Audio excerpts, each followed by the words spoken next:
પારુલ જી નમસ્તે. સર કેમ છો? મજામાં છું સર. તબિયત પાણી કેમ છે? અત્યારે તો બહુ સરસ છે. સરસ. હવે તમે તો हाँ जी. ખિલાડી છો ને કઈ प्रॉब्लम જ नहीं થાય. हाँ सर. अच्छा पारुल जी, आप करीब 2 दशक तक पैरा बैडमिंटन में विश्व की पहली वरीयता प्राप्त खिलाड़ी रही है. आज आप करीब करीब अब 2 साल के बाद 50 तक पहुंच जाएगी उम्र आपकी. जी इस सर. उम्र में भी आप देश का प्रतिनिधित्व करने जा रही है. आपने अपनी फिटनेस के लिए कितनी मेहनत की. मैं बहुत सालों से आपको देख रहा हूं.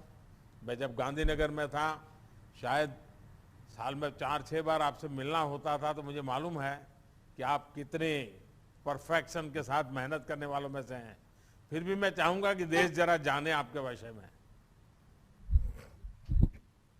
सर फिटनेस का तो मेरे पापा खेलते थे तो मेरा कंटिन्यू रहा उनके साथ सहयोग. तो एक साथ रहा कि सुबह शाम खेलना है.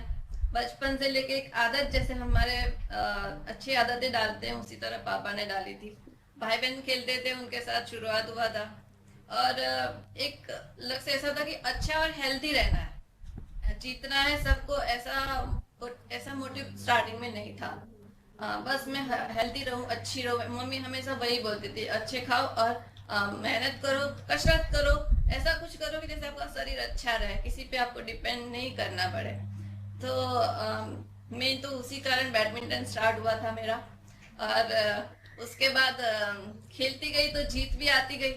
और जीतने से और आशाएं बढ़ने लगी और इच्छाएं बढ़ने लगी. तो कुदरती मौका भी मुझे मिला.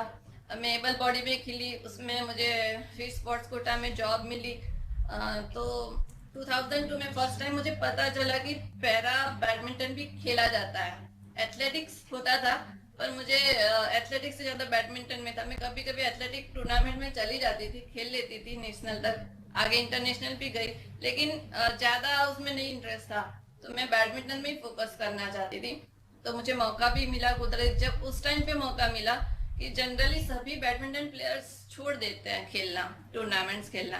और मेरा स्टार्टिंग हुआ और उसमें भी मेरे 3 गोल्ड मेडल आए. मेरे पिताजी मेरे साथ थे, उन्होंने सबको देखा कैसे लोग कैसे प्लेयर्स होते हैं. इंडिया में ही टूर्नामेंट हुई थी. तो बताया कि तुम खेल सकती हो और बहुत अच्छा परफॉर्मेंस कर सकती हो, कंटिन्यू रखो, तुम्हें अर्जुन अवार्ड जरूर मिलेगा. क्योंकि 2002 में मेरे ही पार्टनर थे टिक्काराम रमेश सर, उनको फर्स्ट टाइम अर्जुन अवार्ड मिला. तो मेरा एक लक्ष्य बन गया कि मैं भी कर सकती हूँ. अगर उनको मिल सकता है तो मैं भी कर सकता हूँ. और वो लक्ष्य को पाने के लिए कंटिन्यूस टूर्नामेंट के लिए बहुत सारे संघर्ष हुए. घर में परिवार को भी बहुत सहन करना पड़ा क्योंकि उस टाइम स्पॉन्सरशिप कुछ भी नहीं था. और अभी जो प्लेयर्स है उनको बहुत कुछ मिल रहा है, गवर्नमेंट भी देख रहे हो.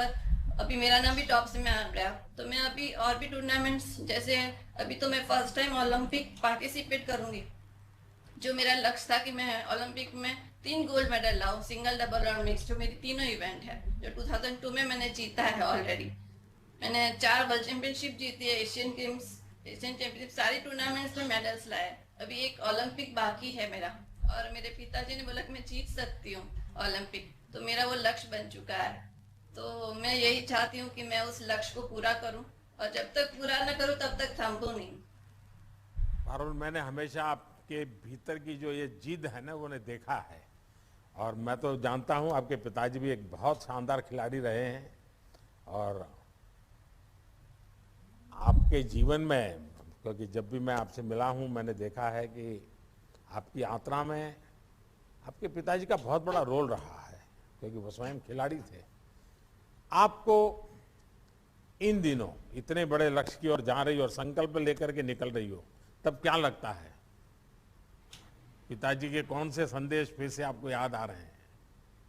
सर मेरे स्टार्टिंग 2017 में जब मुझे पता चला कि मुझे ओलंपिक 2019 में सारी 13 इंटरनेशनल टूर्नामेंट जीतनी होगी, खेलना होगा, उसमें मैक्सिमम पॉइंट बनाने होंगे, तभी मैं ओलंपिक में क्वालिफाई हो सकती हूँ. तब मैंने बड़ा फैसला घर में पूछ के लिया कि मैं पोस्ट डिपार्टमेंट की जॉब छोड़ूंगी क्योंकि पूरा साथ नहीं दे सकती हूँ. पापा ने, सभी लोगों ने मुझे बहुत एंकरेज किया, कोई बात नहीं, जो भी होगा तुम अपने लक्ष्य के लिए कर सकती हो. और उसके बाद हर पल जब भी मैं अपने आप को सोचती थी कि मैं अब नहीं कर सकती हूँ, तो मैं मेरे पिताजी से पूछती थी कि क्या मैं कर सकती हूँ, ये चीज मेरे में है कि मैं उसको पा सकूं। हर पल जब हारने की पोजीशन पे आती थी, मैं उनको याद करती थी और मुझे अंदर से इतनी ताकत मिलती थी और दिशा भी मिल जाती थी कि मुझे इस टाइम पे क्या करना चाहिए। मुझे क्या कहा था कि ऐसा कुछ था तब ऐसा किया था, तो मुझे ये करना चाहिए, वो मुझे ऑटोमेटिकली प्रेरणा मिलती है। तो आज की तारीख में भी मैं जब निराश हो जाती है, घर से लोगों से भाई बहन से बात करती हूँ, वही बातें मुझे फिर रिपीट होती है कि मुझे ये करना चाहिए और मैं कर सकती हूँ। आज इतना एज है तो सब बोलते हैं कि तुम्हारा इतना है, अब नहीं कर सकती या कर सकती हूँ। सभी पॉजिटिव नेगेटिव पॉइंट्स लोगों से मिलता है, लेकिन जब मैं घर से बात करती हूँ तो मुझे यही बोलते हैं कि तुम्हारा लक्ष्य ये है जो पिता ने बोला है और वो तुम्हें पूरा ही करना है। सो मुझे फिर से अपनी प्रेरणा याद आ जाती है। पारुल, टोक्यो में आपकी पार्टनर पलक है। पलक आपसे काफी छोटी है।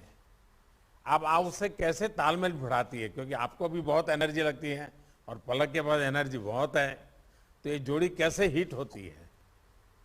सर ये जोड़ी तो हिट होगी ही सर, क्योंकि वो बहुत मेहनतू भी है और एक नया जो जोश है उसके अंदर। वो मुझे एक SU5 में है सर वो, तो उसकी मतलब स्पीड भी है, छोटी भी है, स्पीड भी है और जीतने की लगन है उसके अंदर। सो वो मुझे काम आएगी। और मेरे पास जो अनुभव है वो हम लोग मिलकर एक दूसरे से बातचीत करते हैं और जैसे कंप्यूटर और जो एडवांस टेक्नोलॉजी है उससे साथ रहकर सर के साथ रहते हैं, हम लोग डिस्कशन करते रहते हैं। हर बार वो प्लेयर आते हैं हमारे सामने खेलने के लिए, इसलिए हमको पता है उनकी गेम क्या है और हमारा वीक पॉइंट्स क्या है, वो हम हर पर देखते हैं और नई टेक्नोलॉजी के साथ चलने की कोशिश करते हैं। और ये हमारी जोड़ी हिट रहेगी क्योंकि हमारे पास अनुभव और शक्ति दोनों है सर। पारुल, आपकी गीता बहन भी सामने है मेरे। गीता बहन नमस्ते। केम छो गीता बहन? एकदम मजाમાં तबियत पानी सारा? एकदम सारा। अच्छा गीता बहन, बताइए कि आज जब आप अपनी बहन की सफलता देखती हैं तो आपको अपने पुराने दिनों की कौन सी याद आती है? सभी कॉलेज की टाइम की याद आती है कि हम भी ऐसे है तो ऐसे खेल सकते थे, मगर हमारा तो टाइम पूरा हो गया।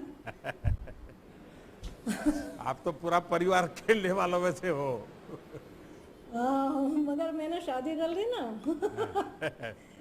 महेश कहाँ है? महेश? महेश घर पे है, अच्छा। घर में काम पे है। हाँ, चलिए महेश को भी मेरी याद दे देना। पहले तो पारुल के हाँ, साथ सब लोग आते थे मिलने के लिए, तो अब तो मैं भी काफी दूर हो गया यहाँ। लेकिन मेरी आपको परिवार के सबको बहुत बहुत शुभकामनाएं हैं। और महेश को तो मुझे रक्षाबंधन में इस बार पारुल को तोहफा नहीं देना है, पारुल महेश को तोहफा देगी ऐसा लग रहा है। भैया RSS में थे, भैया RSS में थे तब आपसे बहुत बात आपकी करता था और आपके साथ बहुत रहा है आपके साथ। मुझे याद है पूरा। चलिए, बहुत अच्छा लगा मुझे, सब मेरे अपने ही परिवार वालों से मुझे मिलने का मौका मिला।